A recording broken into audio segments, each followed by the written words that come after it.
એટલે હવે આપણી અંદર વૈષ્ણવતા આવી એનું લક્ષણ શું?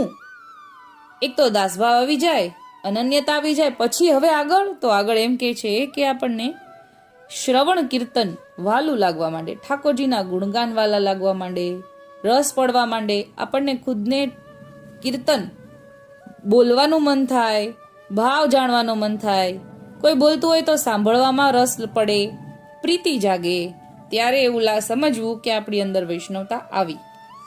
પછી ઉત્તમ ભગવદીનો મિલાપ રહે, દિનતાપૂર્વક દાસ થઈને રહે, દાસ તેને જ કહીએ, દાસ તે સન્મુખ રહે, ઘણું સુખ પામે, સદા શ્રીજીનું કામ કરે ને કીર્તન કરે, સદા પ્રસન્ન રહે, બીજું કાંઈ ગમે નહીં, ત્યારે દાસત્વ આવે.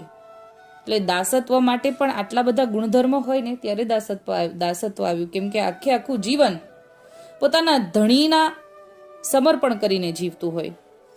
એટલે જેને સમર્પણ કર્યું છે ઠાકોરજીને સન્મુખ રહે, ઠાકોરજીનું કામ કરે, એટલે કે માત્ર ને માત્ર જીવનનો મોટા ભાગનો સમય વિનિયોગ કરે, વૈષ્ણવના અર્થે ઠાકોરજીના અર્થે વિનિયોગ કરે. એટલે અહીંયા શબ્દ વાપર્યો છે કે સદા શ્રીજીનું કામ કરે, કીર્તન કરે અને સદા પ્રસન્ન રહે. હાકલમાં કીધું છે ને, પ્રફુલ્લિત મને સદા હસતું હોય, ગુણપ્રીતમના ઉરમાં ગોય. જો આપણે પ્રસન્નતા હોય ને તો જ ઉરમાં ઠાકોરજીના ગુણ ગાઈ શકીએ. અપ્રસન્ન વદને ઠાકોરજીના ગુણ ન ગાઈ હગાય. એટલે અહીંયા એમ કીધું છે કે સદા પ્રસન્ન રહે, બીજું કાંઈ ગમે નહીં ત્યારે દાસત્વ આવે. એટલે બીજું કાંઈ શું?